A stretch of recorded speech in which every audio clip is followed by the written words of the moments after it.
Hello and welcome to concept minds. कैसे हैं आप सभी लोग? चलिए, अच्छा ही होंगे। आज हम लोग बीपीएससी ऐसे राइटिंग सेशन में फिर से एक नए निबंध के साथ इंट्रोड्यूस हुए हैं और आज हमने डायमेंशन भी बदला है। आज हम लोग प्रश्नोत्तर शैली में, क्वेश्चन आंसर फॉर्मेट में उसकी बॉडी पार्ट फ्रेमिंग करेंगे। तो एक नई शैली आपके साथ इंट्रोड्यूस कर रहा हूँ, नया तरीका। हालांकि इंट्रोडक्शन जब मैं वीडियो का शुरुआत कर रहा था, अपने इस ऐसे राइटिंग सेशन की शुरुआत कर रहा था पहले दूसरे तीसरे वीडियो में, तो उस वीडियो में मैंने types of body part framing बताया था। तो उसमें एक पार्ट मैंने ये बताया था कि हम क्वेश्चन आंसर फॉर्मेट में भी बॉडी पार्ट की फ्रेमिंग कर सकते हैं। ऑल्दो लेकिन मैंने अभी तक कोई वैसा वीडियो नहीं बनाया जिसमें कि body part framing answer question answer format में हो। But now this is to you कि आज हम इस पे डिस्कस करने वाले हैं। चलिए, तो आज का हमारा जो टॉपिक है इट इज कि आंख के अंधे नाम नयन सुख। अब बहुत सारे स्टूडेंट्स ऐसे होते हैं जो इन स्थानीय लोकोक्तियों से अपडेट नहीं होते हैं, तो उनकी क्वेरी थी कि सर पहले उनको अपडेट कर एक्सप्लेन कर दिया जाए। तो आंख के अंधे नाम नयन सुख, यह एक स्थानीय लोकोक्ति है, प्रभाव है, और इसका मतलब होता है आंख के अंधे मतलब लिमिटेशंस, चुनौतियां, कमियां, आप में कमियां हैं, और नाम नयन सुख, लेकिन उन कमियों के विपरीत आपकी जो पहचान है, आपकी जो पहचान बनी है वह उस कमियों के विपरीत बनी है। मतलब आप भरपेट खाना नहीं खाए हुए हैं, लेकिन लोग कहते हैं देखो कितना समृद्ध है, कितना बड़ा पेट निकला हुआ है, खूब खाता होगा।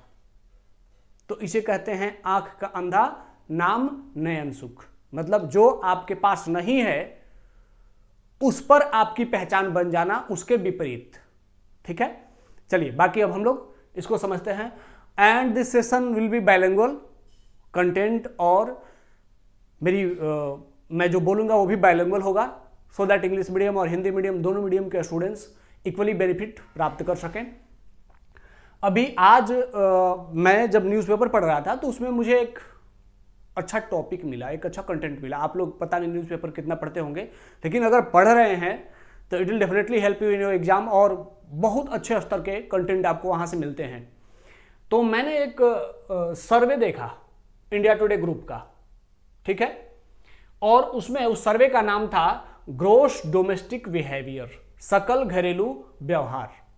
और इस सर्वे में दिखाया गया था कि जो इंडिया का जो कॉमन सिटीजन है उसका बिहेवियर अभी भी सिटीजन सेंट्रिक नहीं हुआ है। मतलब उसमें नागरिक मूल्य, सामाजिक मूल्यों का पर्याप्त विकास नहीं है। Although their economic status is improving, उनकी आर्थिक स्थिति सुदृढ़ हो रही है, लेकिन उनके व्यवहार में अभी भी नागरिक मूल्य और सामाजिक मूल्य शामिल नहीं हुए हैं। तो यह कंट्राडिक्शन दिखा रहा था, ठीक है, और इसी कंट्राडिक्शन को फिर हम इसे से कनेक्ट करेंगे। अब अगर मैं इसको लैंग्वेज में लिखता हूं तो मैं ऐसे लिखूंगा, आप लोग भी बहुत अच्छा तरीके से इसको शुरू से ही क्वेश्चन आंसर के साथ इंट्रोड्यूस कर सकते हैं, डिस्कस कर सकते हैं कि आर्थिक महाशक्ति बनने की ओर बढ़ रहे भारत में नागरिक चेतना कैसी है, हमारा सामाजिक ताना बाना कितना मजबूत है, विकासशील भारत से विकसित भारत बनते, विकासशील भारत से विकसित भारत की ओर बढ़ते हुए क्या हम अपनी सुरक्षा को लेकर के निश्चिंत हैं?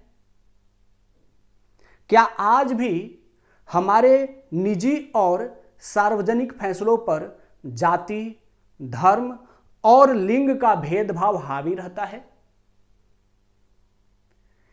हाल ही में, पैराग्राफ चेंज करके, हाल ही में इंडिया टुडे ग्रुप ने भारतीय नागरिकों में शिष्टाचार, सार्वजनिक सुरक्षा, स्त्री पुरुष प्रवृत्तियां, विविधता और भेदभाव आदि की स्थिति जानने के लिए सकल घरेलू व्यवहार, ग्रॉस डोमेस्टिक बिहेवियर नाम से एक सर्वे किया, जिसकी रिपोर्ट चौंकाने वाली थी। Paragraph change. रिपोर्ट के अनुसार 61% लोग काम करवाने के लिए घूस देने को तैयार हैं। 52% लोग कर से बचने के लिए कैश में लेन देन को अच्छा मानते हैं, जबकि 69% लोगों का मानना है कि घर के मामले में अंतिम निर्णय पुरुषों का ही होना चाहिए और लगभग आधी आबादी अंतरधार्मिक और अंतरजातीय विवाह के विरुद्ध है। यह सर्वे बताता है कि आर्थिक समृद्धि के बावजूद, पैराग्राफ चेंज करके लिखेंगे कि यह सर्वे बताता है कि आर्थिक समृद्धि के बावजूद देश में नागरिक भावना, समानता और सामाजिक जिम्मेदारी में कोई वृद्धि नहीं हुई है। Paragraph change. आज हम जहां अंतरराष्ट्रीय मंचों पर विश्व गुरु, सबसे बड़ा लोकतंत्र, ग्लोबल साउथ का नेता और 5वीं सबसे बड़ी अर्थव्यवस्था होने का दंभ भरते हैं, वहीं दूसरी ओर यह सर्वे हमारी आंतरिक कमियों को उजागर करता है तथा इस लोकोक्ति को चरितार्थ करता है, आंख के अंधे नाम नयन सुख। हमने कनेक्ट किया। पहले क्या किया? सर्वे के बारे में चर्चा करी, ठीक है। पहले कुछ क्वेश्चन हमने बनाए जो कि इसी सर्वे से रिलेटेड थे।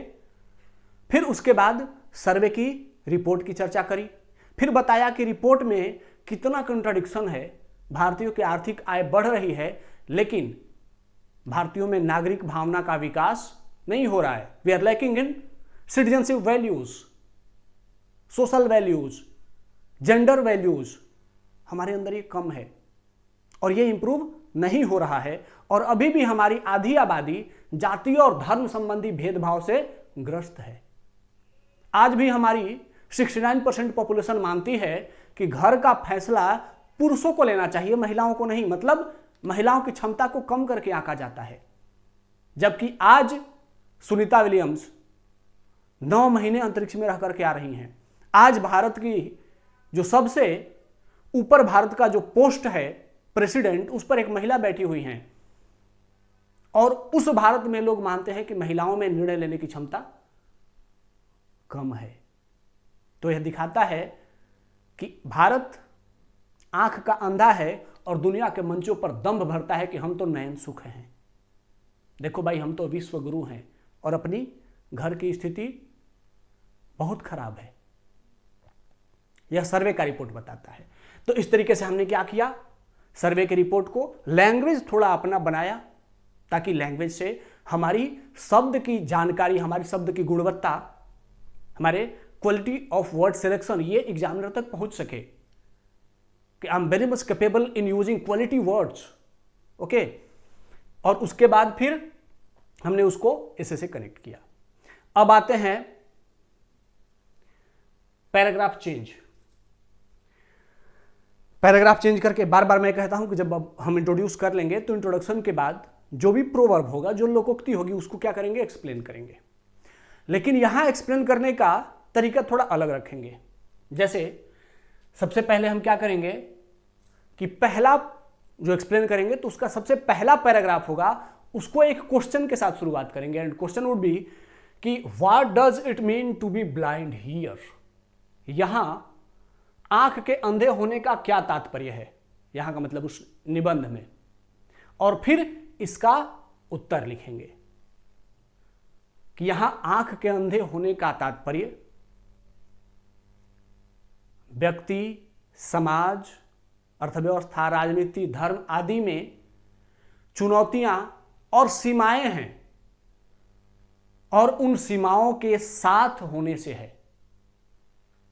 अर्थात व्यक्ति में मानव सेंट्रिक या मानव आधारित या मानवीय गुणों की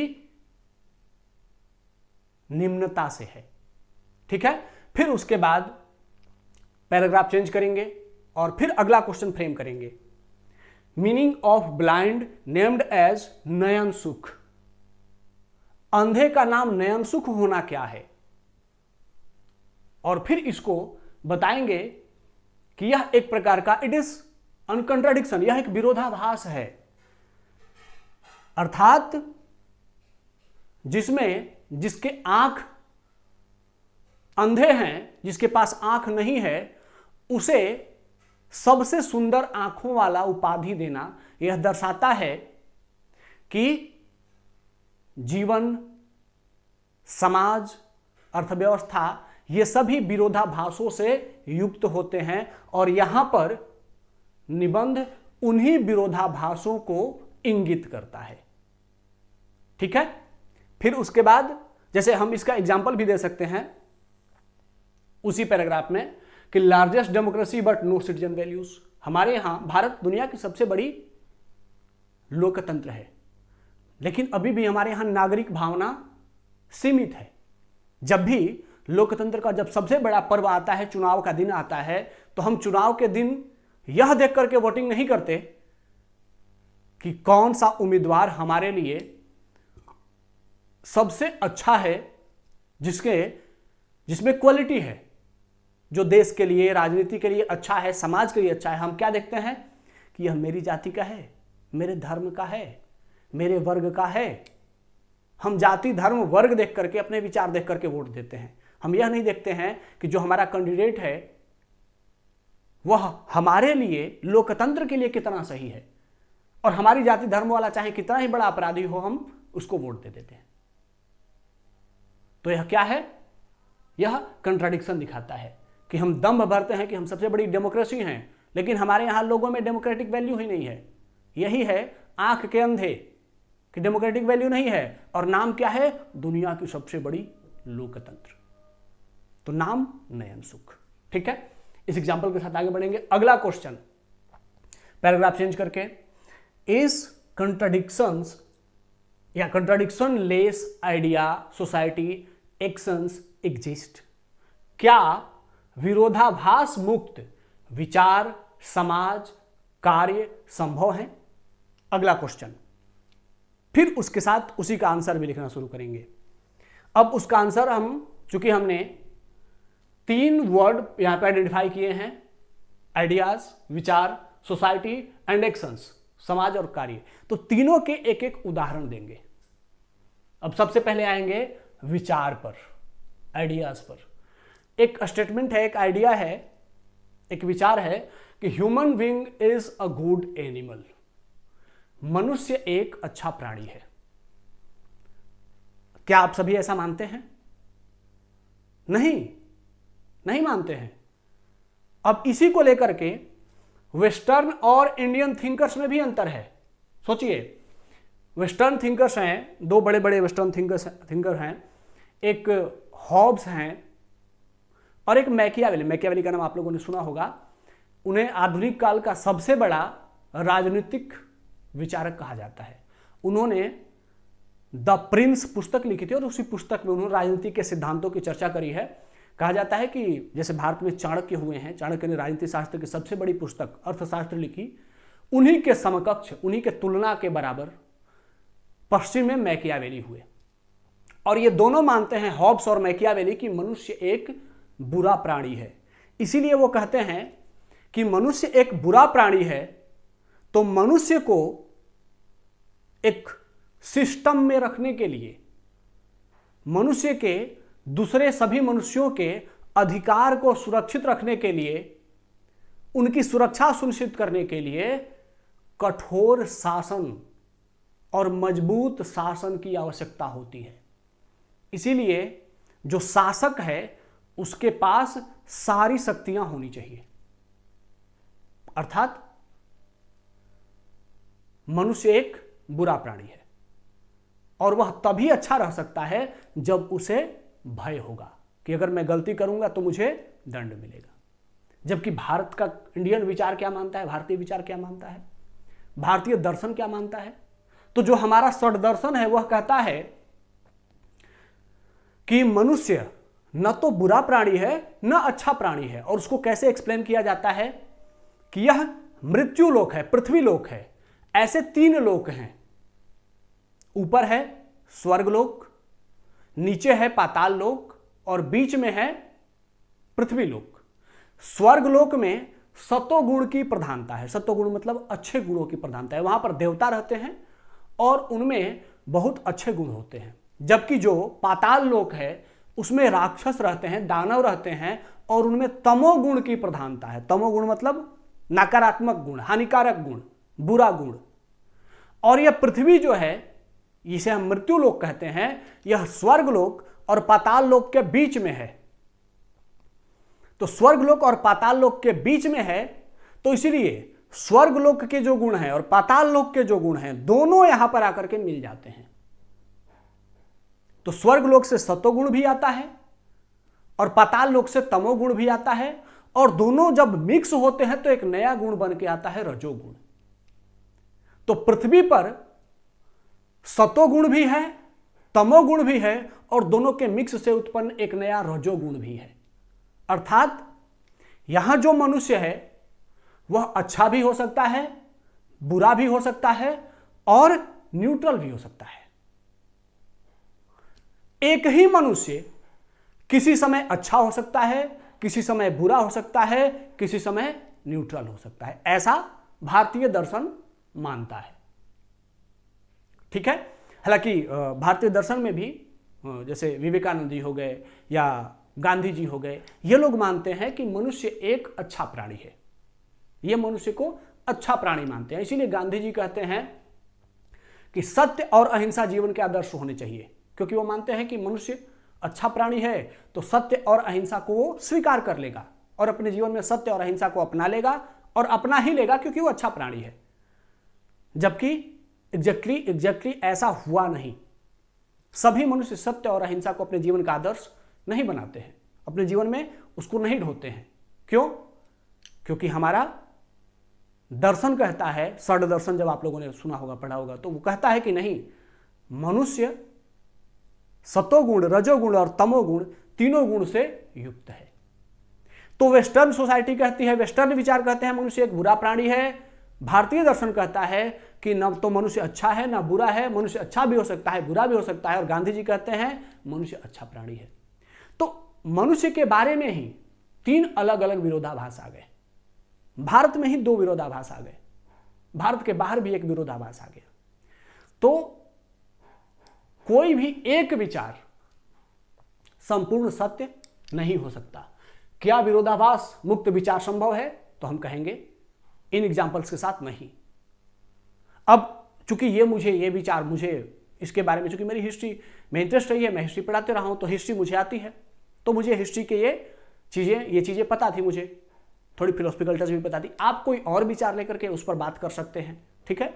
या अगर जो मैंने डिस्कस करी इसी को नोट कर लीजिए, तो यह आपके लिए एक एसेट्स हो जाएगा एग्जाम में लिखने के लिए। उसी तरीके से अगला है, क्या विरोधाभास मुक्त समाज संभव है? तो हम कहेंगे नहीं। कैसे? मनुस्मृति कहता है, यत्र नार्यस्तु पूज्यन्ते रमन्ते तत्र देवता। जहां नारियों की पूजा होती है वहां पर देवता का निवास होता है। और उसी समाज में सती प्रथा और बालिका शिशु हत्या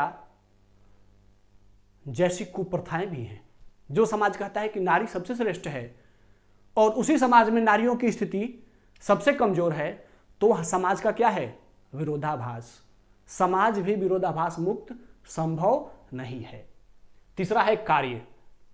कार्य के संदर्भ में भगवद गीता कहती है कि कर्मण्येवाधिकारस्ते मा फलेषु कदाचन। कर्म करो, क्योंकि यह कर्म भूमि है, यहां कर्म करो, फल की चिंता मत करो। तुलसीदास जी रामचरितमानस में कहते हैं, यह रामायण लिखा गया है, रामचरितमानस में कहते हैं, कर्म प्रधान विश्व करी राखा, जो जस कर ऐसो तसी फल चाखा। यह कर्म प्रधान विश्व है, यहां जो जैसा करता है उसको वैसा फल मिलता है। और खुद तुलसीदास इसका कंट्राडिक्शन भी करते हैं कि होई है सोई जो राम रुचि राखा, को करी तर्क बढ़ा वही शाखा। कहते हैं कि वही होगा जो भगवान चाहेंगे। तो जब वही होगा जो भगवान चाहेंगे तो हम कर्म क्यों करें, क्योंकि हमारे कर्म करने से कुछ होने वाला नहीं है, जो होगा वो भगवान चाहेंगे।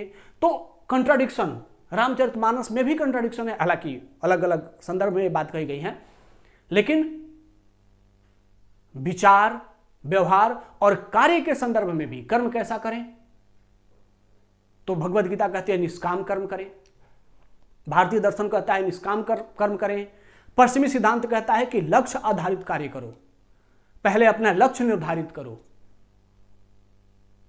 भगवान श्री कृष्ण भी लक्ष्य को प्रधान मानते हैं। जब कौरव और पांडवों में युद्ध हो रहा होता है तो अर्जुन से कहते हैं भगवान श्री कृष्ण, अर्जुन मैं तुम्हारे पक्ष में इसलिए नहीं हूं क्योंकि मैं तुम्हारा मित्र हूं, मैं तुम्हारे पक्ष में इसलिए हूं क्योंकि तुम्हारे पक्ष में धर्म है। अर्थात लक्ष्य महत्वपूर्ण है, धर्म तुम्हारे पक्ष में है, इसलिए मैं तुम्हारे साथ हूं। तो लक्ष्य पहले फिक्स कर लो कि तुम धर्म के राह पर चलोगे। तो कंट्राडिक्शन कार्य को लेकर के भी है। तो विरोधाभास मुक्त व्यक्ति, समाज, संस्थान, विचार संभव नहीं है। अर्थात विरोधाभास जीवन का यथार्थ सत्य है। ठीक है, तो इस तरीके से हमने इन सबको एक्सप्लेन किया कि विरोधाभास मुक्त समाज, विचार संभव नहीं है। फिर आगे आते हैं कि इतना सारा हमने एक्सप्लेन किया, अब इसके बाद आप लोग एग्जाम्पल और भी ऐड करके, कहानियां बता करके बता सकते हैं कि आंख का अंधा नाम नयन सुख, यह यथार्थ है, यही सत्य है। क्योंकि चाहे वह व्यक्ति हो, विचार हो, समाज हो, हर जगह विरोधाभास अवश्य होते हैं। ठीक है, तो इसको आप और एक्सप्लेन करेंगे। अब उसके बाद आते हैं कंक्लूजन की ओर। कंक्लूजन की ओर जब आएंगे तो कंक्लूजन में मुझे एक बहुत अच्छा स्टेटमेंट याद आया सुकराट्स का, सुकारात का हिंदी में। सुकरात कहते हैं कि I know that I know nothing. वो कहते हैं सुकरात कि मैं इस अर्थ में ज्ञानी हूं कि मैं जानता हूं कि मैं कुछ नहीं जानता। सुकरात कहते हैं कि मैं जानता हूं कि मैं कुछ नहीं जानता। अर्थात जो सब कुछ जानने का दावा करता है, जो सबसे बड़ा विद्वान होने का दावा करता है, वह क्या है? वह मूर्ख है। मतलब जीवन में विरोधाभास हो सकते हैं, कंट्राडिक्शंस हो सकते हैं, और इन्हीं कंट्राडिक्शंस को स्वीकार कर लेते हैं सुकरात। ठीक है, और इसीलिए ऋग्वेद में भी कहा गया है वादे वादे जायते तत्वबोधा। मतलब वाद विवाद से ही तत्वबोध होता है, मतलब ज्ञान की प्राप्ति होती है। तो किसी को भी, किसी एक विचार को जो आप जानते हो उसको संपूर्ण सत्य मान लेना सही नहीं है। आंख का अंधा नाम नयन सुख संभव है, विरोधाभास संभव है। इसीलिए अपने सत्य को संपूर्ण सत्य मत मानो, बल्कि उस पर और लोगों से चर्चा करो, परिचर्चा करो। और इसी संदर्भ में परिवर्तन प्रकृति का शाश्वत नियम है, ऐसा कहा जाता है कि हर बात जो आप मान लेते हैं कि यही सत्य है, वह संपूर्ण सत्य नहीं है। समय के साथ प्रकृति का हर तत्व परिवर्तित होता है।